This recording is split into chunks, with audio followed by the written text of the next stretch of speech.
Dr. Keith, it's time for Love Your Bones. Yes, it's time for Love Your Bones.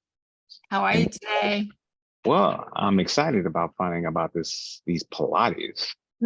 Yeah, me too. Me too. 'Cause, So we are, we were always scared. It's I don't know why people are scared of Pilates, it but is a little scary. It is a little, yeah. it kind of looks like a torture chamber, but we have a great guest today. And you have to help with that, Lilia. Don't be scared. Don't be scared.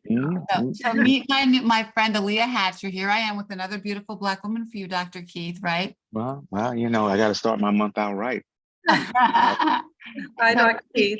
How you doing, Leah? Well, I met Aaliyah from one of my Link sisters, and she is the founder and owner of this really cool Pilates center in Rockville, Maryland, and it's called the Pilates Center of Rockville. And I went there one time, and I was like, I was like, wow, how cool is this? First of all, a Black woman owning a Pilates center is in suburban DC, which is pretty cool to be. She's a Black entrepreneur, which we love that, right? But she's also a guru. And she actually invited me there because she was doing a session on Pilates and osteoporosis, our thing, our topic, our bone health topic. And so she's got all these great things to do to help with bone health, to help strengthen our bones. Now, is she near the NIH? Yeah.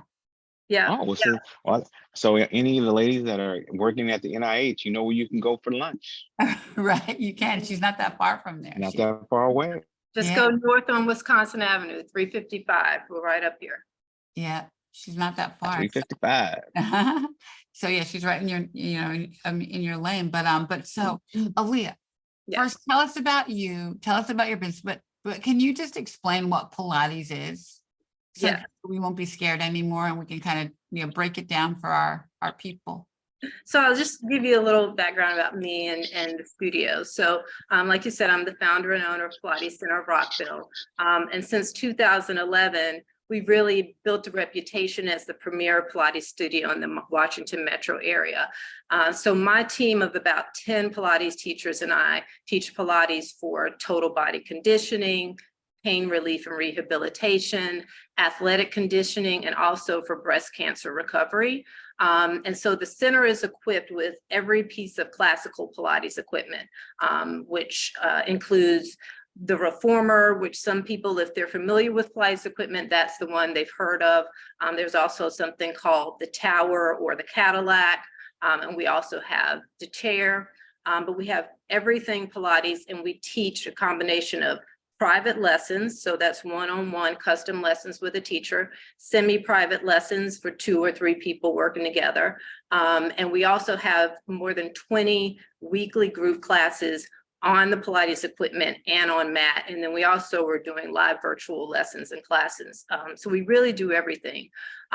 If I circle back to what Pilates is, it's hard to explain to people. You really have to see it and you have to do it. But what makes Pilates unique is it was created by Joseph Pilates, kind of starting in the 1930s and 40s.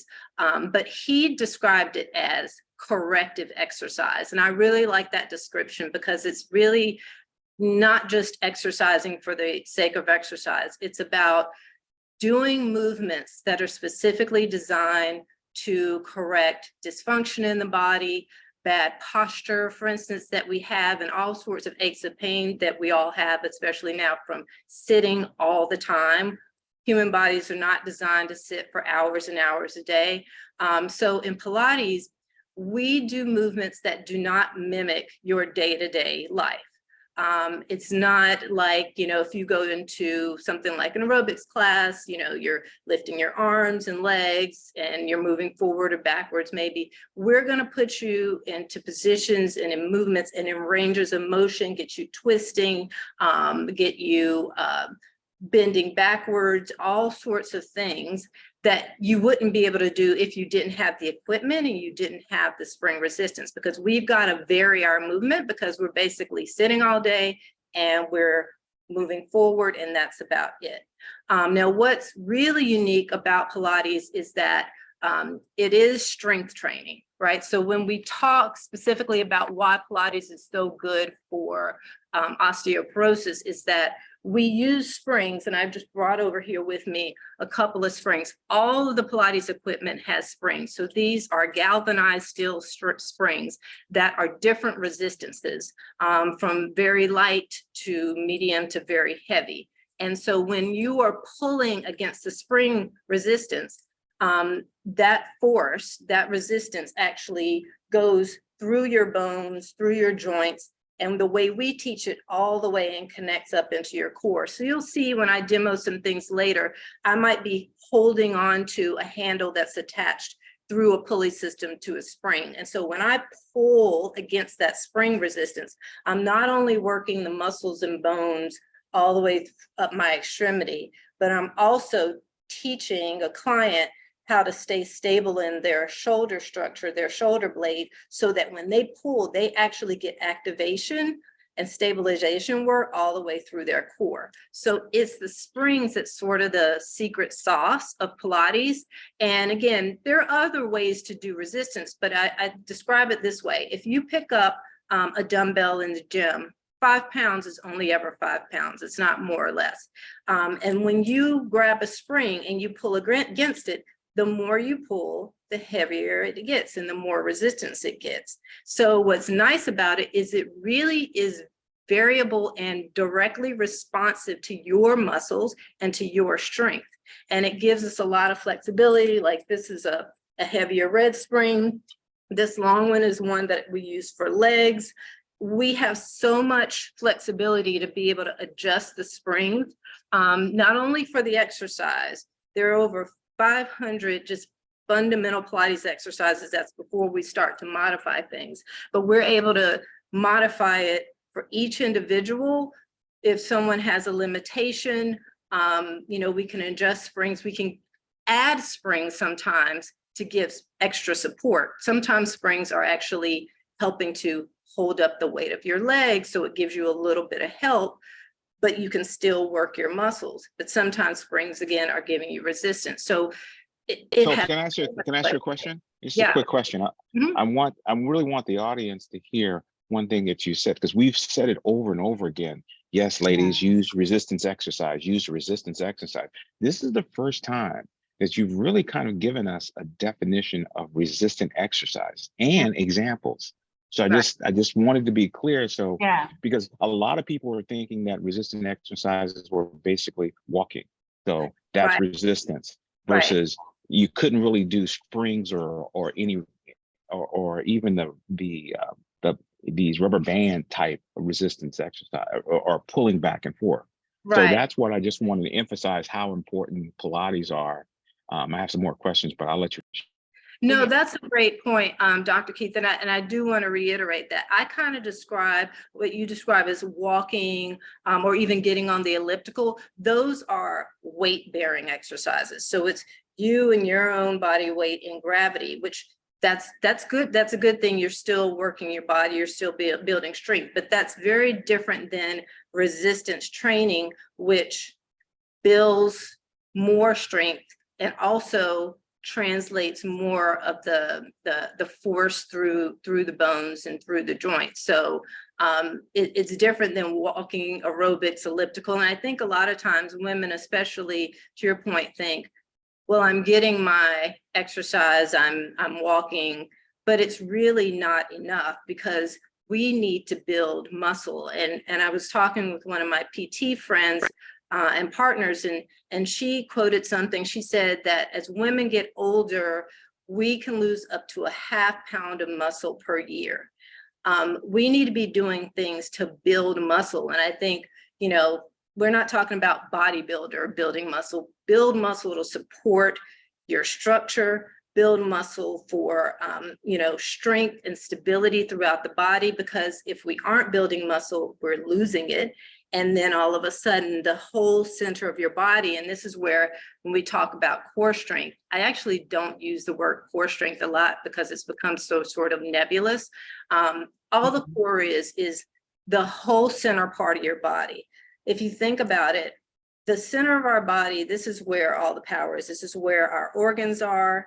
So this is the whole structure that supports everything. When your abdominal muscles and back muscles start to get weak, the spine collapses.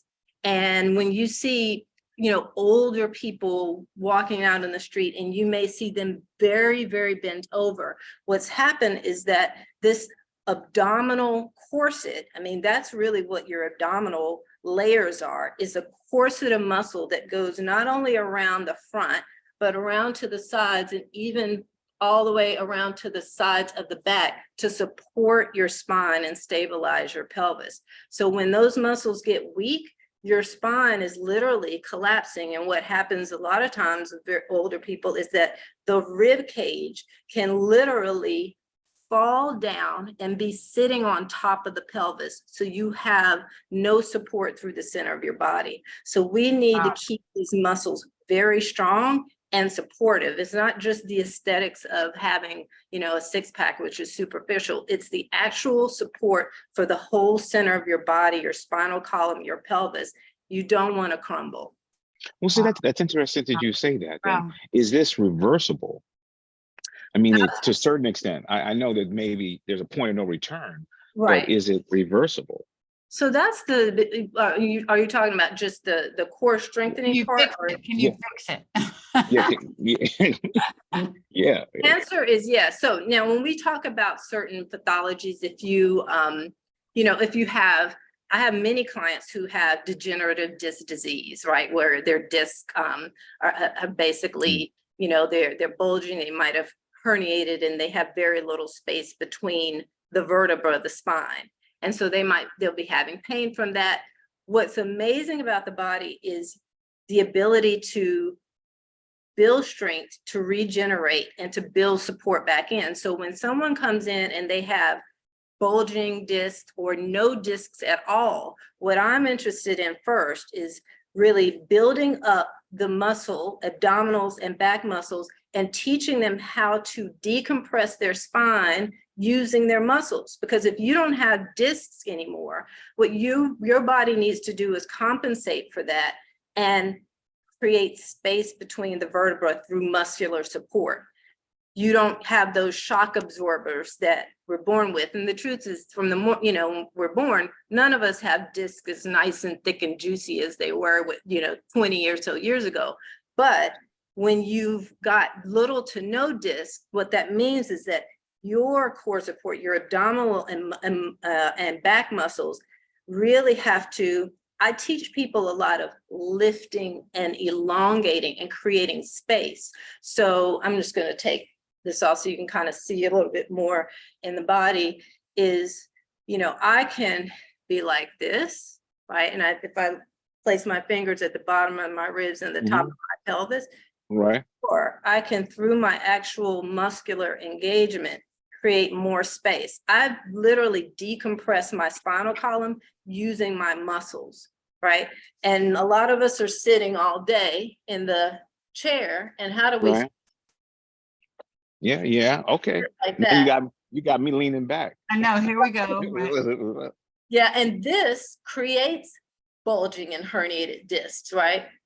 Sitting in a typical chair or a car seat or a plane literally creates this posture, which flexes the spine, which causes over time, if this is excessive, a disc to bulge out the back. It's also just not how our spines are designed to be. So, we'll talk about this when we get into the movement, but really the first thing I teach all clients is about a position we call neutral pelvis and neutral spine, which is the most stable and supportive position for the pelvis and the spine, and it puts the least amount of pressure on your spine. So that's especially important for someone with osteoporosis. So Leah, so how do I know if my discs are gone away or whatever, am I in pain? Like, how do I know something's going wrong back there? Usually pain, but honestly, I have clients and they only find out if they might have gone in for something minor, and the doctor does some tests and x-rays and things, and they'll show that there's a bulge. But yes, ultimately, you're typically going to have some pain. The other thing that can happen is you have nerve pain, because what happens when discs do bulge is they can press against nerves, right? You have nerves that come out of your spine. And so in the low spine, they branch out of the low spine. And if a disc is bulging out, it can press a nerve. And that's how you end up with like sciatic nerve pain down the leg. You know, you can end up with numbness in the neck. If you have a bulging disc in the neck, it can press on nerves that lead down into the arm and the hands. And so sometimes people are having nerve pain all through here. But when someone comes in with a compromised spine in any way, my first thing is to teach them how to sit well, how to create space in their spine and decompress their spine and create space in the body and not be collapsed. And that's about building strength. It's not always about, people think abdominal work is all tighten your abs, pulling your abs. And it really isn't, because what I'm doing here, I'm not tightening my abs, I'm lifting my abs. I'm creating, it's work, it's abdominal work, but I'm elongating, creating space and support around the center of my body. So my spine is, you know, light and not compressed. So how come we naturally just slouch in our chairs? I mean, comfortable, like it seems like it's more work to sit up straight. That's exactly what I was going to say. It's less work, right? And what we're doing is, and it's gravity, right? We're in gravity, and so what we're doing is we're leaning on a chair and allowing the chair to provide the support for our bodies. But the proper way to sit is in neutral pelvis and spine. And I'll just show you really quickly. This is a little model of the pelvis and spine. So the way our spines and are designed is when we're in neutral, this supportive, less stressful position, we should have a little bit of an arch in the low spine, right? Those last 5 vertebrae are the low spine. And then as we come up into the mid, I'll pull it down here in upper spine, then the spine starts to curve forward, right? You're around through the upper back. That's normal. It curves this way. Then you get to the neck and you should have another arch. So it's arch, curve, arch. When you sit in a chair improperly like this, you are destroying the natural arch you should have in your low spine. And that's what that pressure creates bulging discs.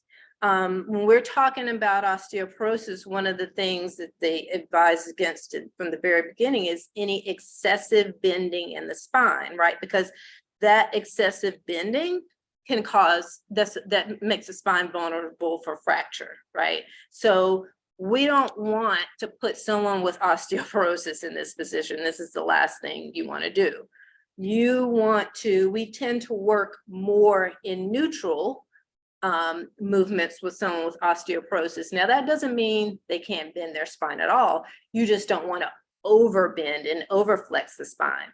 And the reality is Pilates actually has a lot of movements where the spine is bent forward, is rounded. So that's why it's really important to work with a teacher who knows what not to do with someone who has osteoporosis, not to excessively bend or not to bend a little bit and then load the spine with spring, right? We don't do that with someone with osteoporosis.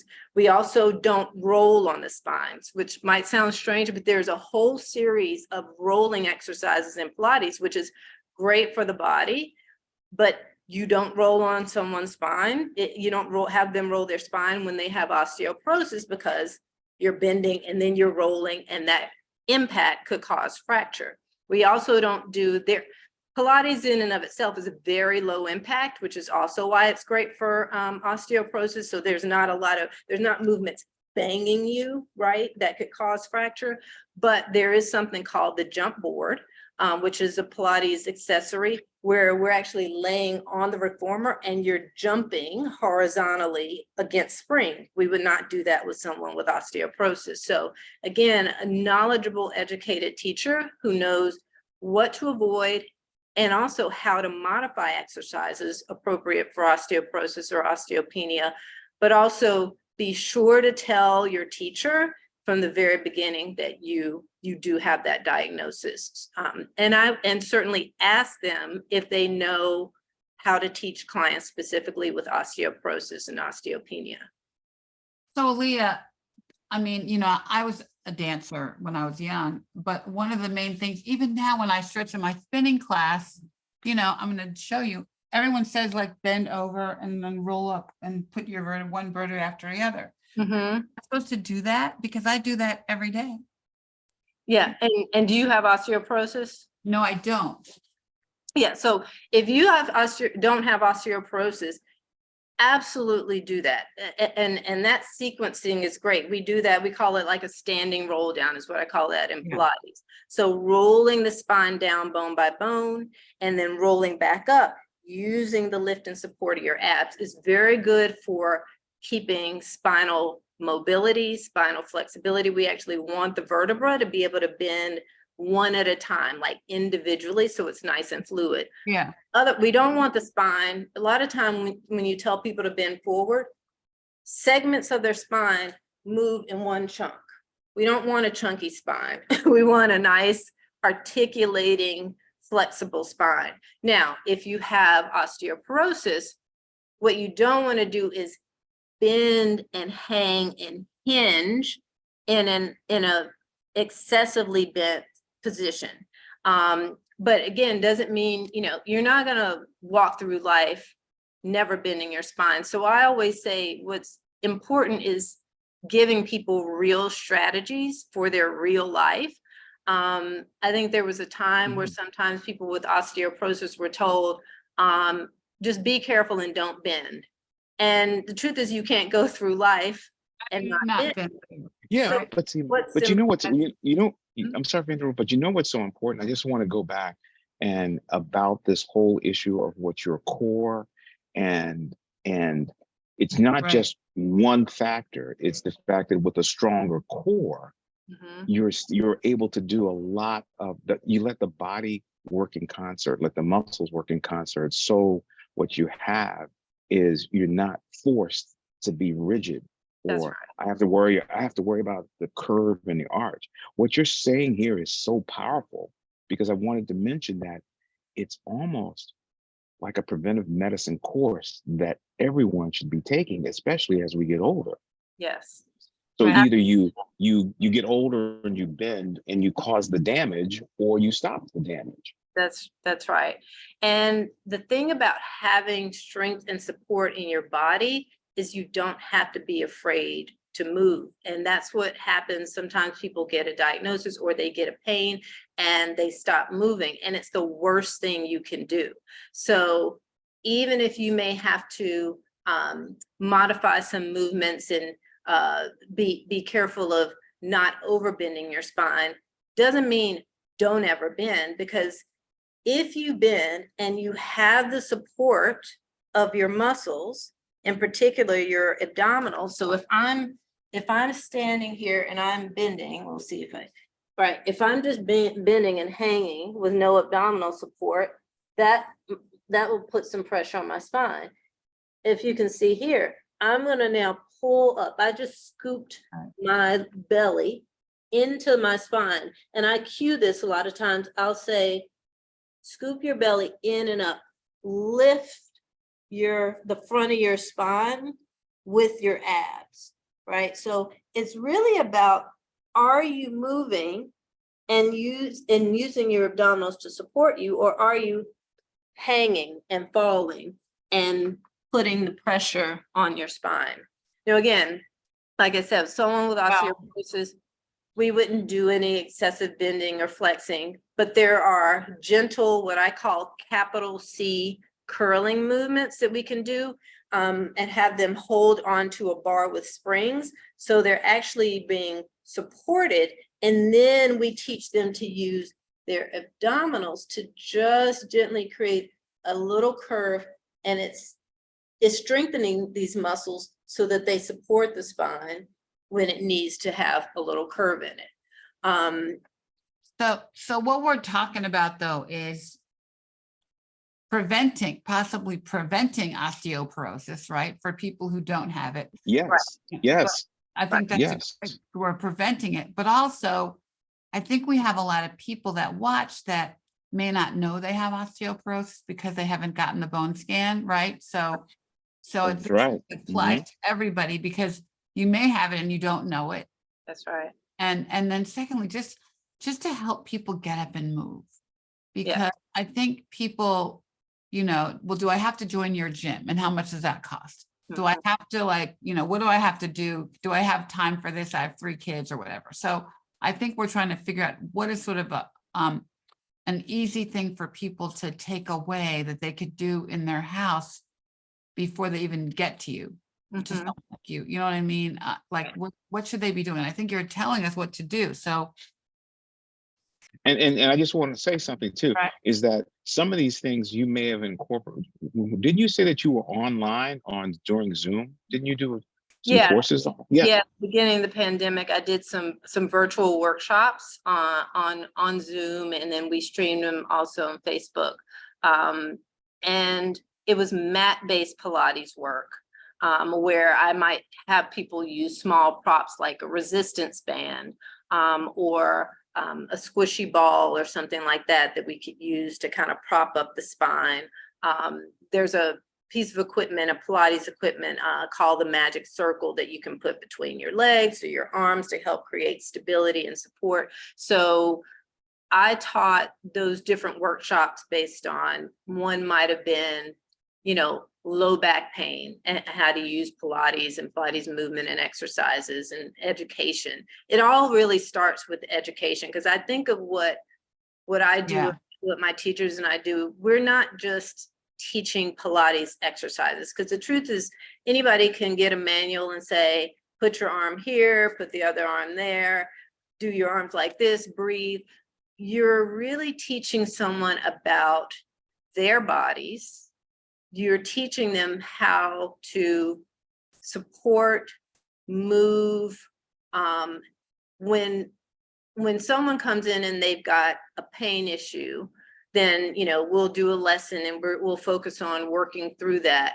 But I want them to walk out the door with some strategies to be able to, if that returns, to manage it and to relieve it on their own, right? I don't need to be there for them to be able to say, right, is to realize that, oh, I'm feeling this. Oh, it's because, I'm standing that way again. I'm standing and I'm too arched in my pelvis and spine. I'm not neutral, and that's creating that pain in my back. And the first thing people walk away with from the first lesson is an awareness of their bodies that they never had before. How they're sitting, how they're tensing something that's creating a lot of neck and shoulder pain. So you're really teaching people about their own bodies and how to care for themselves through movement. Right. So I have to tell you, within the first 15 minutes, you forced me to move and change my position, so I can sit more. Sit appropriately. Bad about sitting. Yeah. Because see, the chair that we're up now. Yeah. So the chair that I was in was slumping me forward and not really getting me to sit erect and put that S shape back in my spine. That's it. Right. That was 15 minutes. Right. And that's if people take away that one thing, I always say the one thing, if someone only takes away one thing from the first lesson, is I teach people first about their sit bones. So if people don't know what that is, so at the bottom of your pelvis, these little protrusions, these 2 protrusions, you feel them when you're sitting on like the bleachers. Those are your sit bones. The proper way to sit is right on top of those sit bones, right? Not with them tucked under you, which is what most people are doing sitting in a chair. Wow. You've got to sit on top. And one of the first things I have people do is what I call pelvic rocks. I'm just going to tilt this down so you can see a little bit, which you can do sitting in a chair anywhere. People don't even have to know you're doing it. I taught this in a workshop, like at work. If you're on a work Zoom, a pelvic curl is when you moving from your sit bones, you curl them under you. You use your low abdominals and your lower glutes, and you tilt your sit bones under you. That's curling. And then you do the opposite. So then you push the sit bones back behind you, and then you tilt forward to the front of your pelvis. That's the arch. And you just move through that. So I usually have my hands just lightly on top of my knees. And what I'm doing is, I call this calibrating the pelvis. And it's just moving the pelvis into those two extreme ranges of motion of curling and arching, so that whatever is tight, maybe around the hips and the low spine, starts to loosen up. And if there are muscles that are just sort of dormant and not active that should be working, then they start to wake up. And you just gently do that over and over. And then you relax everything. And your pelvis and spine will tend to then gravitate to that more balanced, neutral Stay position. there. Yeah. So It's like I'm like twerking inside out. Not that I know how to twerk. well, Like so that's twerking interesting. down. The one difference I would say between, it looks like twerking, but in twerking, it's moving from the low spine. We don't want you to jerk your low spine around. So the good way to think about that is, I want you to move from your sit bones. Okay. That feels very different than moving from your low spine, right? We don't want to aggravate that low spine. We want to move from, there's a lot of muscles that attach to, these guys are really important. You've got hamstrings that attach here. You've got your whole parts of your pelvic floor that attach your inner thighs. You know, a lot of stuff attaches here. So if you can control this movement and then be able to calibrate it so it's easy for your body to then fall into neutral in a natural way, they'll save you a lot of problems, back problems, neck problems, shoulder problems.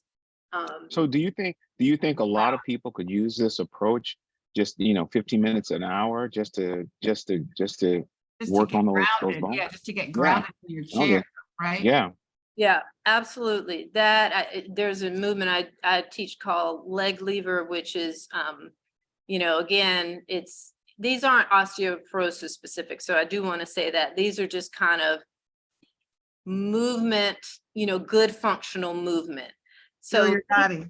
Yeah, and it's so important, like with everybody, most people having jobs, a lot of people working where they're sitting.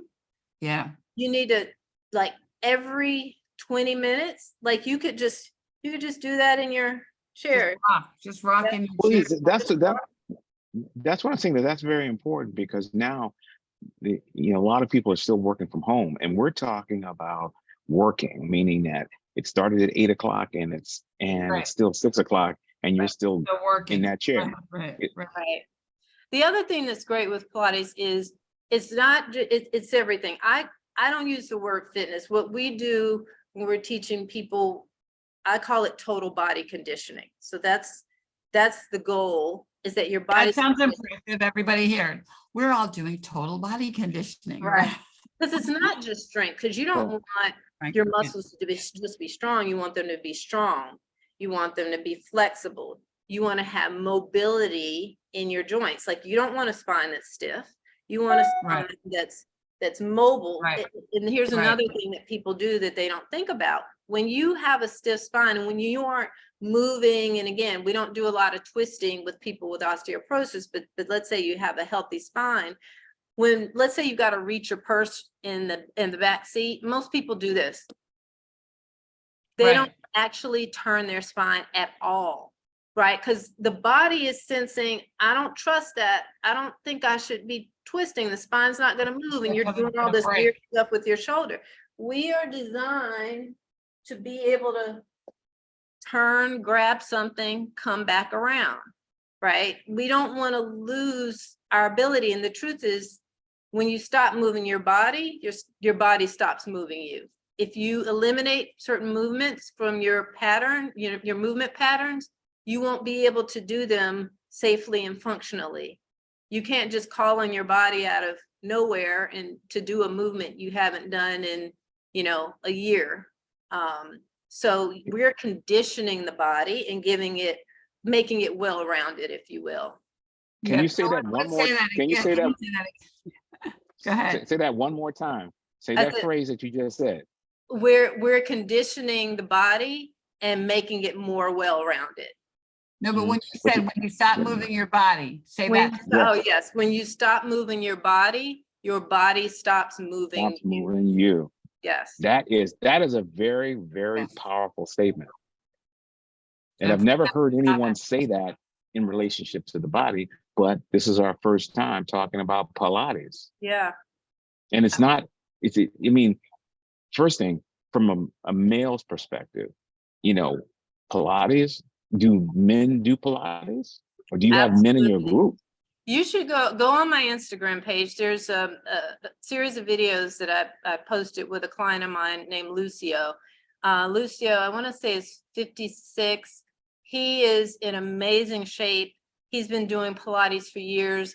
We work with him twice a week. I see him, one of my other teachers sees him for another private. And absolutely men do Pilates because they have bodies. If you have a body, it needs to be conditioned. You want your body to be capable of doing all the things that you want to do. Okay. And so, What's your Instagram page? I'm going to put it in the comments. just Pilates Center of Rockville. Okay. Yeah, if you at Pilates Center of Rockville. Got it. So there's some great videos of Lucio doing some amazing work, teaser superhero, and you'll see the springs in action. You'll see me teaching him. But again, Pilates really is for everyone. And that's why I love the work so much. I've had clients who have come in who may have had, debilitating illnesses and come in so weak. We meet you where you are. Everything is adaptable, adjustable. Any, all ages, all abilities, fitness, fitness levels, body types. The equipment was in fact designed when Joseph Pilates created it. He created it rehabilitating, other people who were interned with him in this camp. So the original piece of Pilates equipment, the Cadillac, was created when he took springs from a mattress, back when mattresses actually had springs, and he rigged them up on beds, and he used them to put the springs and attach them to the arms and legs of these men, so that they could, even though they were bedridden, literally use the springs and pull against them to build their strength. Wow. So the foundation of it is in fact rehabilitative, corrective exercise. Joe Pilates, main text that introduces the work to us is called Return to Life. And really that's what Pilates is. So Pilates, we're trying to restore the body and bring it back. Again, make it well-rounded, make it capable of doing everything we need it to do and everything we want to do. Wow.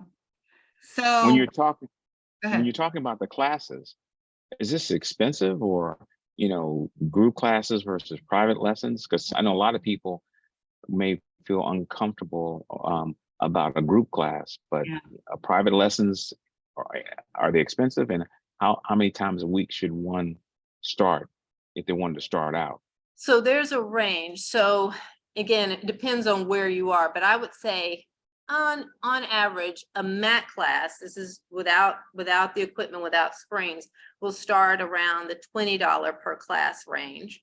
And equipment classes will go up to, in this area, I would say around the $40-some range on the high end. Now you get packages, and those prices can change if you buy them in bulk, for instance. Private lessons, again, the range is big depending on where you live, but in an area like this, they might go up as, high as, $80-some, $90-some per lesson. So there's definitely a big difference in the price between a private and equipment class and a mat. The mat's going to be the least expensive option. The private is going to be the most expensive option. Now, like my studio, we're a small boutique studio, and we take in our group classes on equipment no more than 6 people. Now, it doesn't matter how much, we actually have a really big space here, and we've got two dedicated equipment, got a dedicated mat room. But when I designed, I built out this space when we relocated and expanded in 2019. I knew I was never going to have more than 6 people in a class, because I want my teachers to be able to, even in a class setting, give individual attention, come over, support. If you see somebody not in a good position, need to pull up their legs and cue them to connect to their abdominals. You have 6 people, you don't have 12 people in a room and you're running around. So we're very hands-on, and even in class, you get a lot of personal attention. So, you know, it's not inexpensive, but if you are working with a well-trained, qualified teacher, and again, do your homework, because there is nothing that says you have to do this, so you have to demonstrate that to call yourself a Pilates teacher. Someone may have gone to a weekend course. Someone may have been watching YouTube and decided they're gonna say they teach Pilates and start charging people for that. But if you go online and you look at my team's profiles, it gives our training background, how many hours of training from all of my teachers are what's called comprehensively trained. What that means is we are trained to teach at all levels, whether from beginner level, don't know anything about Pilates, all the way up to the most advanced work. And we're trained to teach on all of the Pilates apparatus or equipment.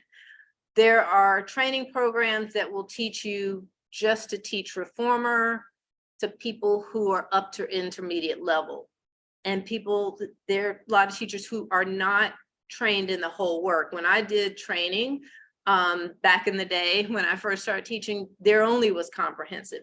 You learned everything. And I think that's so valuable, because gives you the foundation. You learn from the foundation, but even though you may not teach the most advanced exercises to most people, knowing how to get somebody to the most advanced work is informative of even the most fundamental beginner work, because it's building blocks. So if you have a teacher who literally has the knowledge to take someone, and in my training, which was over 900 and some hours at the time, I took someone who never done Pilates before as a case study and took her all the way to the most advanced level of work.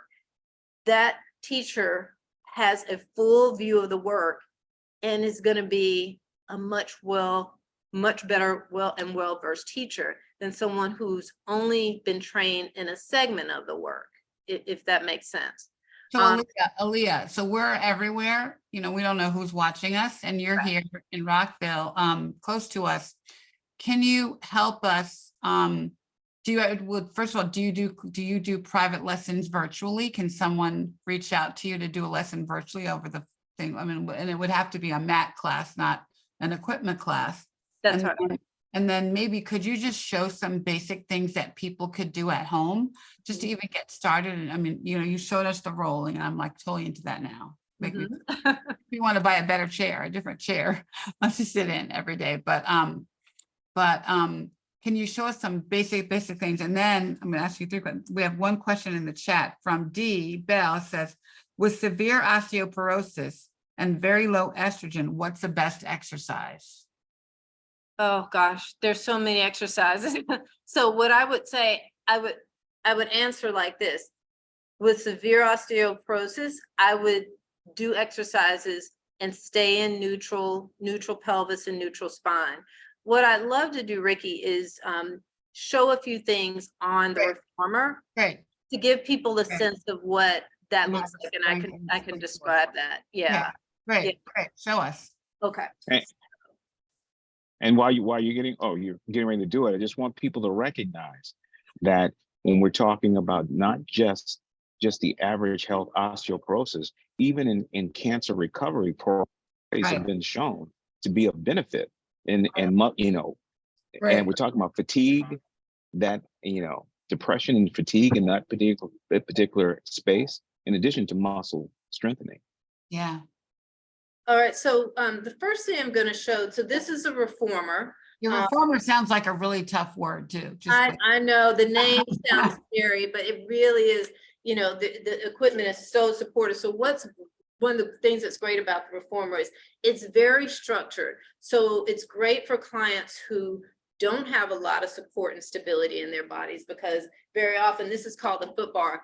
I'm going to lay back and I'm going to put my feet on the foot bar, and then my shoulders will be against these shoulder blocks. So I'm literally contained and stabilized by the equipment. So that's great for someone with osteoporosis, because when I lay down, I'm going to put myself in neutral pelvis and spine, so that when I press, so there's springs here, you can't see them here, but there's springs that look like this that are hooked underneath this piece here that moves. This is called the carriage. So when I push out against this foot bar, I am pushing against resistance. And so I'm in neutral, laying on my back. And as I push, that force or that resistance is going to go through my body. So this is what's so unique about Pilates. So here I am, the springs are closed, there's no resistance. I've got my feet up on the bar. And when I start to push out, immediately my legs engage. So the spring is coming up through my legs, into my hips, into all the way up to my spine. Wow, I want to do that. And I bend in. So this is the footwork. And this is the first position of the footwork. There are 4 positions. So as I push out, I get more and more resistance from the spring. And my pelvis and spine are in a safe, supported position, right? I'm in neutral. I'm not tucking, I'm not bending my spine. So this is a safe position, and I'm getting all that good spring resistance through my bones, all the way up through my spine. And then I'm just going to change my foot position. This is called bird on a perch. So I'm wrapping my feet around the bar and I'm dropping my heels, which is giving me a nice stretch through my calves. So again, we're building flexibility in some parts of the body, strength and support in other parts of the body.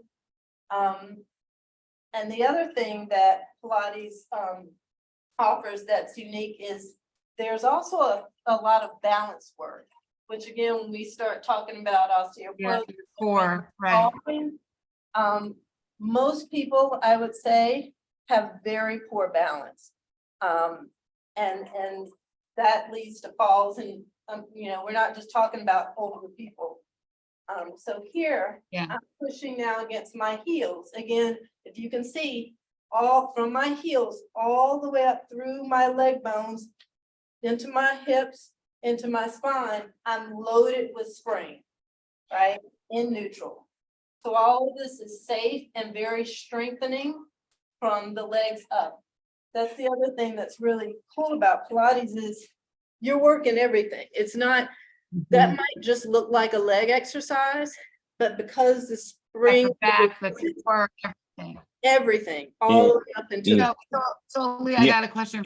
So I'm thinking now, and I don't really work out with weights, but I'm thinking about, you know, when you go to a regular gym and you sit in kind of a chair and you push weights with your legs, like you sort of do that same kind of pushing with your legs, but it's like pushing weights down. Right. Is that similar? So think about, if I know exactly what you're talking about. Usually you're on some kind of incline, right? Yes. Right. So there's like a back to the chair, right? So imagine that. And there's like a weight stack, right? And you're pushing. So that's loading you up through here. It's not loading your back. Right? It's what makes me get loaded on the reformer is that my shoulders are bound by these blocks.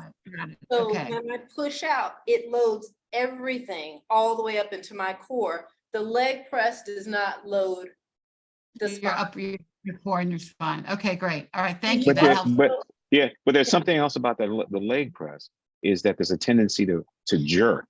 And so it looks like Pilates are more fluid in how you push, you stretch out, and you can slowly allow the spring to coil back in. Or sometimes when you lift weights, it's like, ugh. And then it's like book because you can't hold it for something. Absolutely, and that's a great observation. There's no jerking. There's no using momentum to push through something. So Joseph Pilates never called it Pilates. He called it contrology. And the reason I bring that up is because Pilates is about control. It's movement control. So it's not just do it fast and, move through it. A lot of the exercises, the other unique thing about the springs, we think about springs create instability, right? So I'm going to do another exercise, leg circles and frog. We intentionally use the spring to create instability so all of the muscles, not just the big ones that are bossy like quads and biceps work, the small, medium, large, all the muscles work, all the tissue gets activated, because when you attach to a spring that's doing this, your muscles have to then figure out, oh, how do I steady this? How do I control it? Yeah. And when you put people in springs, so let me show you here, I'm gonna hook up these springs on my legs, these straps. Very cool.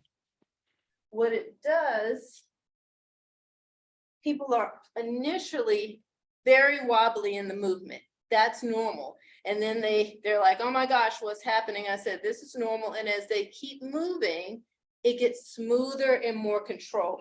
Let me actually take the foot bar down here. So I'm again adjusting springs based on this exercise. I'm taking a little bit off. This is really a science, Dr. Keith. So. Well, I was looking at it. I said, because we talk about physical therapy. Right. And this is just the preventive physical therapy. Right. It is. Straps right on the arches of my feet. Now this is important. I'm going to be in neutral. You have to teach somebody this, because what people will do is they will let the not pull straight. Right. their spine and curl and tuck the pelvis. Right. So I'm pushing my sit bones down. I'm stabilizing my pelvis and spine in neutral. And then I'm pushing out. This is called frog. Now, the springs, this is what happens with a new person. They can't keep. Oh wow. They don't have it stable. I can sort of feel that, you sort of feel when you're like, I can't think of an example, but I can see how that you have to get used to and have the strength to exactly to hold it out. Activating, starting at the pelvis, through the back of the thighs, through the legs, through the feet. My heels stay together, my thighs are staying together. That's work. It's inner thigh work to keep the legs together. On the way in, I keep the heels together. Again, looks simple, but really, it's control. If you don't have the strength and stability, the legs will go all over the place. So it's always interesting to see as people start moving through, it's jerky and then it starts smoothing out, because our bodies are really smart. The nervous system, once it starts to make those connections and those pathways start reconnecting, they're like, oh, I know what she's asking me to do now. Okay, I can do that. I can make that smoother. I can control that better. These are called leg circles. You know what's so amazing about this? That you're taking the mystique out of Pilates. Because I mean, the person who, if you just heard people say it, it's like Pilates is, it's too complicated. Torture chamber. And you're taking it, I'm walking away with a feeling of fluidity in on all my movements. And control, like you're controlling, right? And and I can't tell you how good this feels, because my legs, my hip muscles, my legs, I can rely on the springs. I can get some support so I can really stretch through the inside of my legs. When do you ever get to do this in real life? Like never. So again, we're using the equipment to move the body into ranges of motion that allow us to actually access and condition all of our muscles, and not just the muscles, all the tissue, the fascia, which is all the connective tissue that wraps the muscles and turns muscle into tendon that attaches to the bones. So it just really feels so good and juicy, and it wakes everything back up.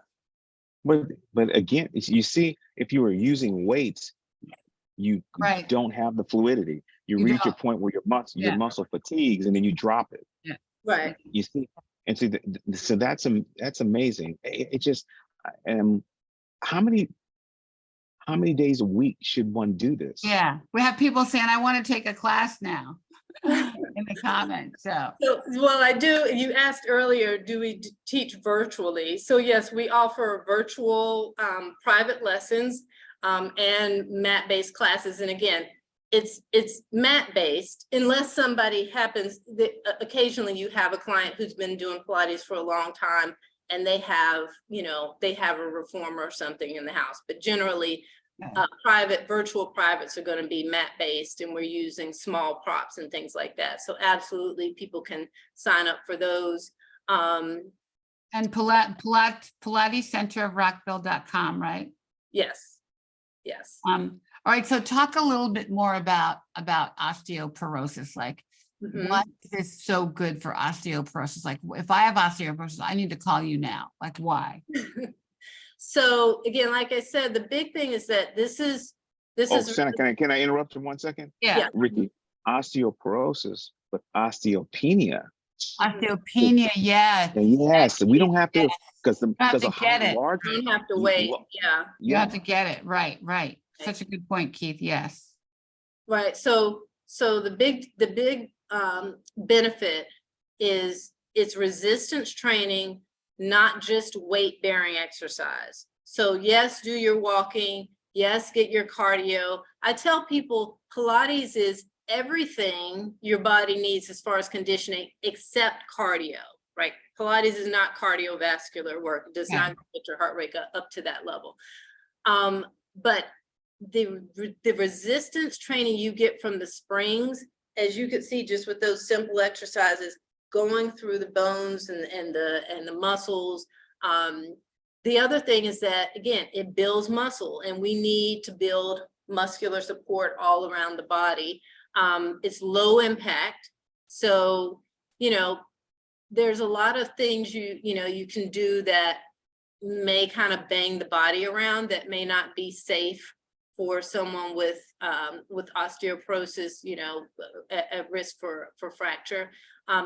It builds balance, flexibility.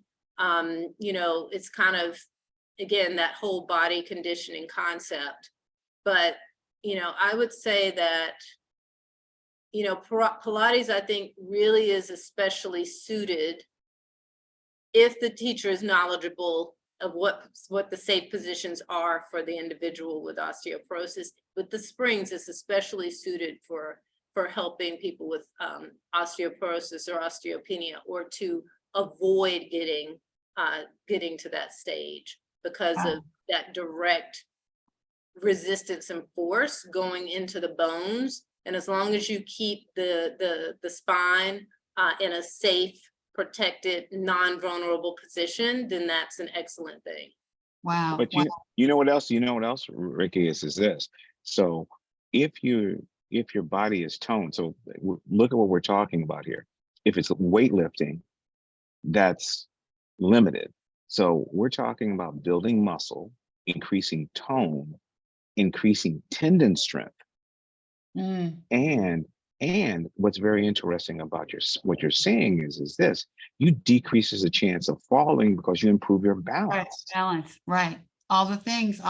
So Dr. Keith, I'm so inspired. I'm going to go take a class. And so if you have osteopenia or osteoporosis and you want to take a Pilates class, either here with Aaliyah or anywhere you are, we will give you $100 gift card to take your first Pilates class. Wow.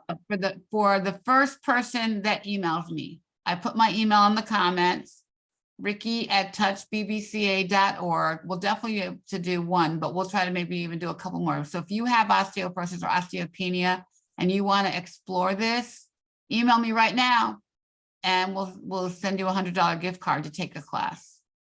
Well, and see, the other thing too is I'm gonna try and to do it, because that's why I was asking about how many times I'm gonna do it, because what you just showed me is Why? First thing, I'm telling you, men did not, the average guy is not thinking Pilates, guys do Pilates. Yeah, I'm going to tell you, if you go online and Google, like most of the elite level male athletes are doing Pilates. Yeah.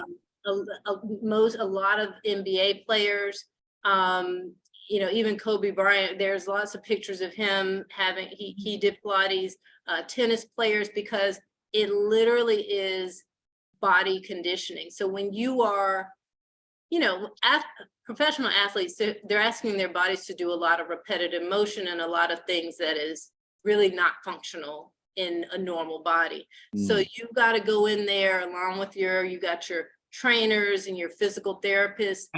They're also doing Pilates, because you have to not just be strong. If you've got tight muscles, you're going to injure yourself. Right, So right. Athletes, a lot of these male athletes know, like, I need a conditioned body. I need a body that's capable of, when you look at how they're performing, is not just big muscles. Big muscles will make you just tight, stiff, and not and not agile. Right. So You're giving strength. You're giving strength. Yeah. Right.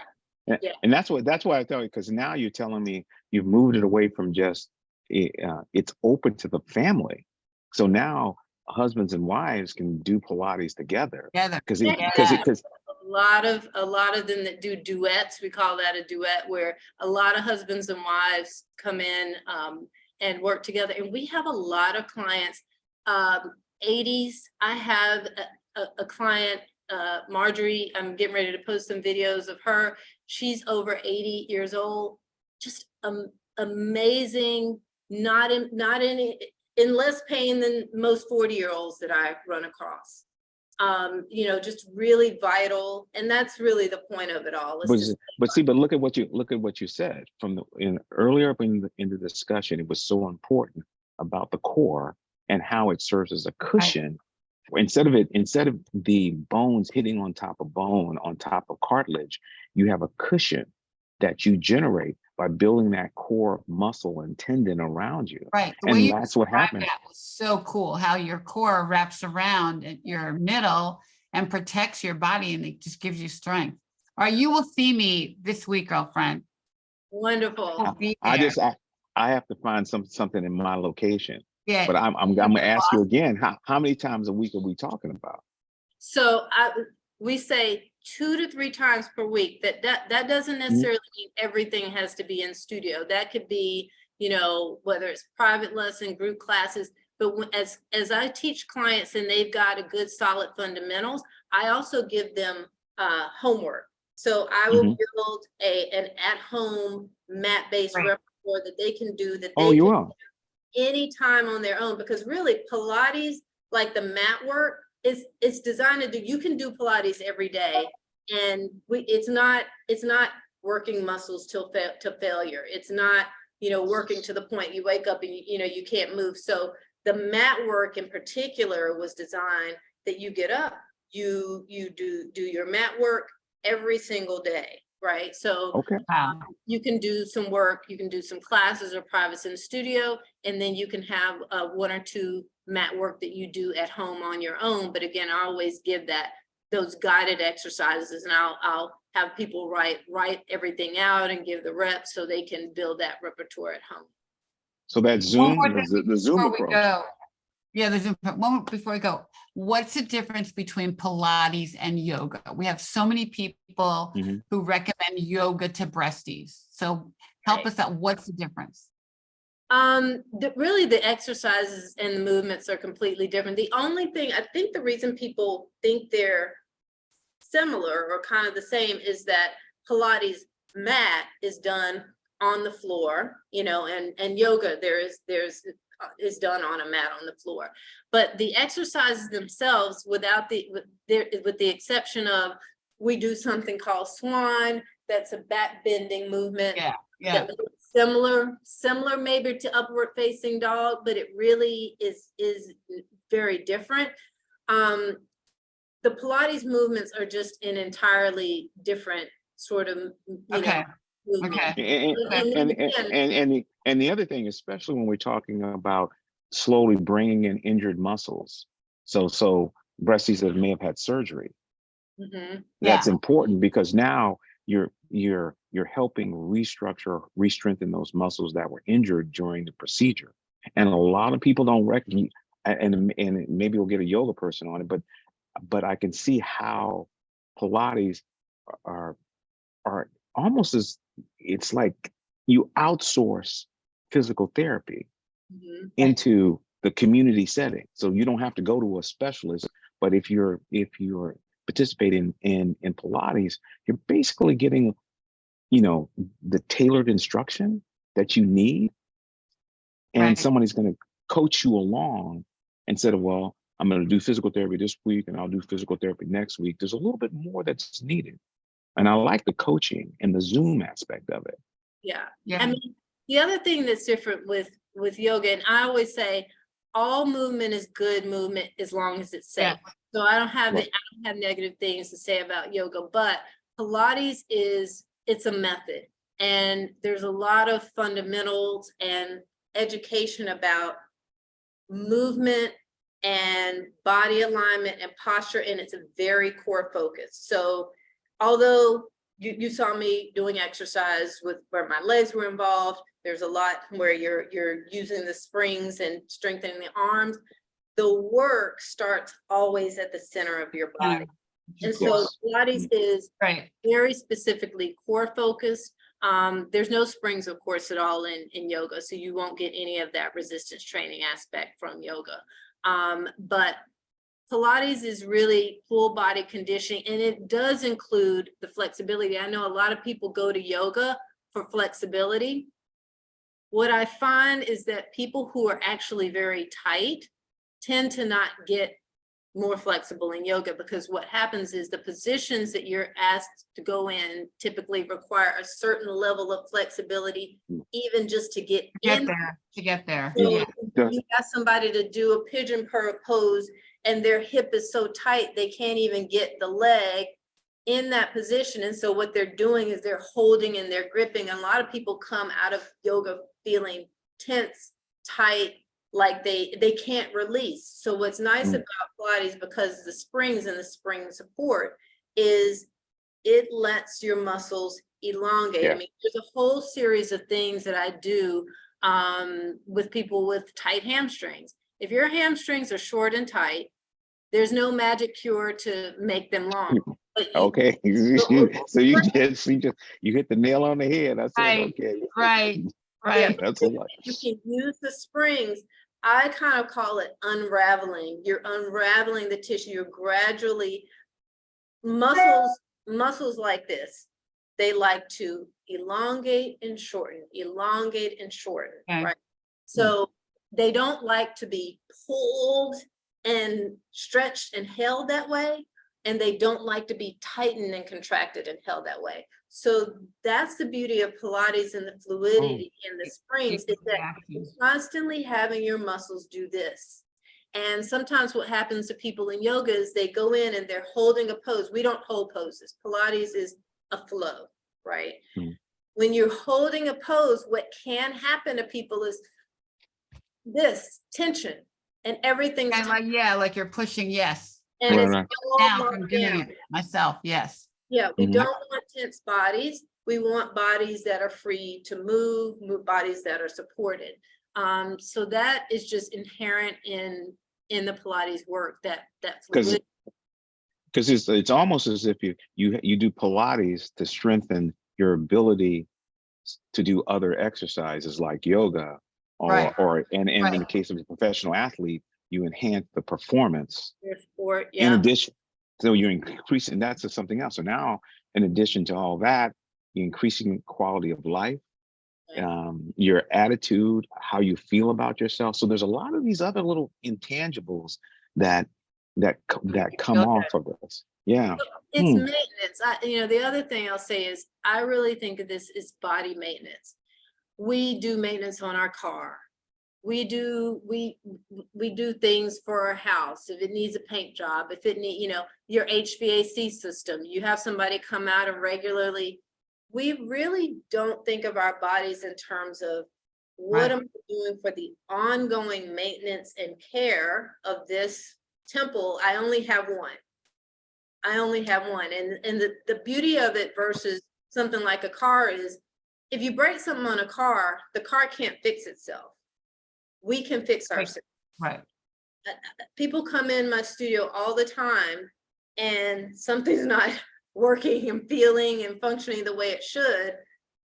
We can change that. Like, you can actually heal yourself, build strength where you didn't have it if something's, you know, tight. So we've got to do maintenance and care on our own bodies. Yes, we only have one to live in. Wow, this has been so awesome. You will see me this week, girl. And if you guys, anyone who has osteopenia or osteoporosis, if you email me, ricky@touchbbca.org, it's in the comments. I will give you a $100 gift card to do Pilates somewhere, whether it's with Aaliyah if you're in the DC area or wherever you are. And we'll find a place for you, Dr. Keith, in Boston. Yeah, we'll find a place, and then you can come back. We have to invite her back. I know. So I said, after, like, we did. Are you ever in DC, Dr. Keith? Yeah, I come down a couple of times. And matter of fact, over the next couple of weeks, I may be down there twice. Some events. Yes, Right. yes. So Okay, because you know you got me fired up, because I'm like, perfect. okay. And if anybody has questions, Ricky, you know, feel free to tell them that, you know, they can email us at info. Yeah, email me and I'll send it to you. Send it to you. Okay, great. I'm excited about Thank you and so it's much. April. Thank This is why this is why our show is so good, because it's the first of the month. Now we get everybody fired up to get started. It's warming up. The cherry blossoms are in bloom, I hope. They are in bloom. We're in our second week of them. And, okay. And you know what? I think also Aaliyah's going to come on The Doctor Is In too in a couple of weeks. Oh, she is. That's going to be good. It's going to be good. We'll do it again with Dr. Bo. But also, you know what?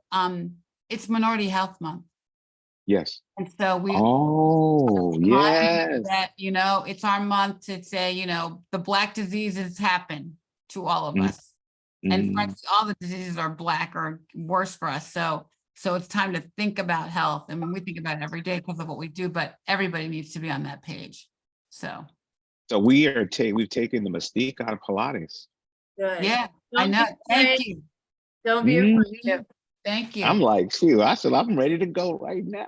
That's it. My motto is come as you are, leave it your best. So that's our goal. So you guys, I've heard three catchy sayings that you need to have some shirts made. Right. So, because I like it. Yeah. Come as you are, leave it your best. Thank you for having me. Yeah. All right. Thank you for just educating us. Yeah. Thanks. All right. Thank you. Bye-bye. Bye-bye. Have a blessed. Thank you. Bye. Bye. Thank you, Amgen.